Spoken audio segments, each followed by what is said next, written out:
एक तो मैं पहले बहुत बहुत साधुवाद और धन्यवाद देना चाहूँगा इस मंदिर के लिए, हिंदू मंदिर के लिए। शिकागो एक पवित्र पावन धरती है जहाँ पर स्वामी विवेकानंद जी भी आए थे। तो इस मंदिर के सुखद प्रांगण में 10वें पाठोत्सव के अवसर पर राम कथा करने का सौभाग्य प्राप्त करके मैं अपने आप को अत्यंत ही सौभाग्यशाली अनुभूत करता हूँ। और यहाँ की अमेरिका की संस्कृति में, अमेरिका देश में भारतीय संस्कृति का परचम लहराना और हिंदुत्व के लिए ये संस्थाएं काम कर रही हैं, तो अत्यंत ही महत्वपूर्ण बात है। राम कथा युगों युगों से मानवता का संबल बनती आई है। जिस प्रकार से यदा यदा ही धर्मस्य ग्लानिर्भवति भारतः अभ्युत्थानम अधर्मस्य तदात्मानं सृजाम्यहम्, जब जब होए धर्म की हानि बाढ़े असुर अधम अभिमानी। जिस प्रकार से असुरों का विनाश करने के लिए और समस्त साधुताओं का संस्थापित करने के लिए भगवान का अवतार होता है, उसी तरह से युगों युगों में ये राम कथा भी अवतरित होती है। राम कथा अपने आप में एक ऐसी पूर्णमयी गाथा है जो केवल इतिहास ही नहीं है, ये वर्तमान भी है। जैसे कि हम एक चौखट में देखते हैं तो एक मूर्ति होती है, भगवान श्री कृष्ण एक हिरण के पीछे दौड़ रहे हैं, तो हम त्रेता में चले जाते हैं कि त्रेता में कभी ये घटना हुई थी। लेकिन दूसरी ओर जब उसी मिरर में एक फ्रेम में मिरर होता है, उसके सामने जब हम खड़े होते हैं तब हम अपने आप के वर्तमान को देखते हैं। तो राम कथा से एक ओर तो हम आध्यात्मिकता लिख सकते हैं, दूसरी ओर अपने आप की पुण्य की थाती को संजो सकते हैं, तीसरी ओर हम अपने आप को रामायण के पात्रों से संभाल सकते हैं, अपने वर्तमान को जीवन में संभाल सकते हैं। इसलिए किसी भी चीज़ के दो पहलू होते हैं, एक वर्तमान और एक उसका इतिहास, और राम कथा हमें दोनों ही प्रदान करती है। राम कथा में दो पात्र बड़े महत्वपूर्ण हैं। इसमें एक हैं दशरथ और दूसरे हैं दशानन, और दोनों में ही 10 का अंक बड़ा महत्वपूर्ण है। इसका मतलब ये है कि ये दशानन कौन है और दशरथ कौन है। दशानन वो है क्योंकि प्रत्येक प्राणी के पास में 10 इंद्रियां हैं, 5 ज्ञानेंद्रियां और 5 कर्मेंद्रियां। तो जिसने 10 इंद्रियों को भगवत भक्ति के रसास्वादन में लगा दिया है वो है दशरथ। और जिसने 10 इंद्रियों का दशानन का मतलब ये है कि 10 आनंद, 10 हैं आनंद जिसके, ये प्रत्येक प्राणी है। तो जिसने 10 इंद्रियों को उन्मुक्त खुला छोड़ रखा है विषय भोगों के लिए, कोई भी कंट्रोल नहीं, कोई भी संयम नहीं है, उसका नाम है रावण, दशानन। और उसके घर में मेघनाथ पैदा होगा और अट्टहास करेगा और कामनाएं विभत्स होंगी और अंत में विनाश को प्राप्त होगा। कबीर साहिब जी ने कहा है कि 1 लख पूत सवा लख नाती, तारावण घर दिया न बाती। चरित्र विहीन व्यक्ति, अध्यात्म से विहीन व्यक्ति, धर्म से रहित प्राणी कितनी भी सुख समृद्धि संपत्ति संपदा बटोर ले, लेकिन अंत में उसकी जो दुर्गति होती है उसे कोई कह नहीं सकता। तो एक और है दशानन वृत्ति का प्राणी जिसने 10 इंद्रियों को विषय भोगों के लिए खुला छोड़ रखा है। दूसरी ओर है दशरथ जिसने 10 इंद्रियों के घोड़ों को लगाम लगा दी है और अपने जीवन को रथ बना दिया है, अपने शरीर को रथ बना दिया है। 10 इंद्रियों के लगाम को अर्जुन की तरह भगवान के हाथ में सौंप दिया है। दशरथ वो प्राणी है जिसने 10 इंद्रिय रूपी घोड़ों को लगाम लगा दी है। इसलिए कहा गया है, देखना इंद्रियों के न घोड़े भगे, इन पे दिन रात संयम के कोड़े लगे, मन को सचे के सुमार्ग चलाते चलो, कृष्ण गोविंद गोपाल गाते चलो। दशरथ वो है जिसने 10 इंद्रिय रूपी घोड़ों को लगाम लगा दी है और ये जो सुर दुर्लभ मानव जीवन रूपी रथ है इसको ईश्वर की ओर ले जा रहा है, उसका नाम है दशरथ। और जिस दिन हम इंद्रियों को कंट्रोल करके ईश्वर की ओर जाने का लक्ष्य बना लेंगे, उस दिन हमारे जीवन में एक ही आवाज़ गूंजेगी, कौन?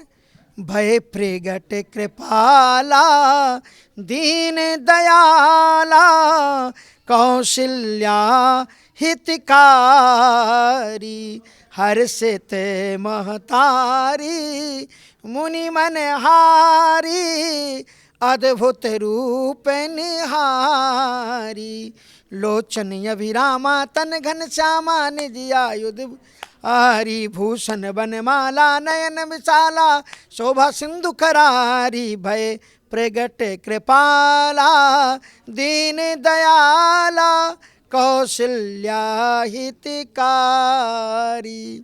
इस प्रकार से राम कथा हमें बड़ी सुंदर प्रेरणा देती है कि हम दशान ना बने, इंद्रियों को उन्मुक्त ना छोड़ें, ये सुरदुर्लभ मानव जीवन बड़े सौभाग्य से मिला है। राम कथा ये सिखाती है कि हम दशरथ की तरह जीवन को अनुशासित ईश्वर की ओर ले चलें, उसी में हमारा मानव जीवन सार्थक होगा। और ये पवित्र 9 दिनों में जो राम कथा यहाँ पर चल रही है हिंदू ग्रेस लेक के इस हिंदू मंदिर में और पाटोत्सव के अवसर पर, तो यही हमारा मुख्य ध्येय है कि लोगों को मानव जीवन जीने की एक सही दिशा मिल जाए। मानव जीवन तो सबको मिला हुआ है, लेकिन मानव जीवन जीना एक कला है और वो कला सिखाती है रामायण। आज ऑन अ कंक्लूडिंग नोट हम समाप्ति की ओर चलते हुए आपसे एक और चीज़ जानना चाहेंगे। हम विदेशों में रहते हैं, हम किस तरह से अपनी मातृभूमि जो हमारी जन्मभूमि है उसके साथ में जुड़ सकते हैं और क्या कर सकते हैं, और यहाँ जो पेरेंट्स हैं वो किस तरह से अपने बच्चों को एक अच्छी संस्कृति और अच्छे कल्चर की शिक्षा दे सकते हैं कि उनको मालूम हो कि हमारे रूट्स क्या हैं, हमारी जड़ क्या है और पेरेंटिंग का क्या कर्तव्य होना चाहिए, बिकॉज़ वो बहुत ज़रूरी है ताकि हमारी आने वाली जो जनरेशन है उनको वो तकलीफ ना। हम मंदिर तो बना रहे हैं पर मन का जो मंदिर है वो बहुत ज़्यादा ज़रूरी है, क्योंकि खाली ये बिल्डिंग्स ना बन के रह जाए। हाँ जी, वंदना जी, आपने ये प्रश्न बहुत ही महत्वपूर्ण किया है और अमेरिका में ये प्रश्न बहुत अत्यंत महत्वपूर्ण हो जाता है और आवश्यकता है इस चीज़ की कि हम ये सोचते हैं, हर एक प्राणी जो भी माँ बाप होते हैं वो हर एक ये सोचते हैं कि हम अपने बच्चों को सुख दें और भविष्य उनका अच्छा हो, फ्यूचर अच्छा हो। मैं एक बात बराबर कहा करता हूँ, चाहे मैं भारत में रहूँ चाहे यहाँ पर रहूँ, और वो मैं बात ये कहता हूँ कि आप अपने बच्चों को अगर आप सोचते हैं कि सुखी करने के लिए आप बड़ी बड़ी इमारतें दे देंगे तो आपके बच्चे सुखी हो जाएंगे। कोई सोचता है कि मैं उनको बड़ी पद ओहदे दे दूंगा, नौकरी पर लगवा दूंगा तो वो बच्चे सुखी हो जाएंगे। कोई सोचते हैं कि हम उनको बड़ा सुंदर संपत्ति उनको एकत्र करके देंगे तो बच्चे सुख हो जाएंगे। अमेरिका में हम ऐसे तमाम लोगों को जानते हैं। अधिकांशतः लोग जो आए हैं, मैंने उनसे पूछा कई बार कि आप कितने डॉलर लेकर के आए थे, तो किसी ने भी आज तक ये नहीं बताया कि वो 100 से ज़्यादा डॉलर लेकर के आए हों, लेकिन वो आज यहाँ सुखी हैं, संपन्न हैं, समृद्ध हैं। इसका कारण क्या है कि अगर आप अपने बच्चों को सुखी और समृद्ध संपन्न बनाना चाहते हो तो आप उनको धन देना चाहे मत देना, रुपया पैसा देना चाहे मत देना, मकान और बिल्डिंग बना करके देना चाहे मत देना, पद प्रतिष्ठा देना चाहे मत देना, लेकिन एक चीज़ बड़ी इम्पोर्टेंट है, वो है अपने भारतवर्ष के संस्कार, सभ्यता और संस्कृति।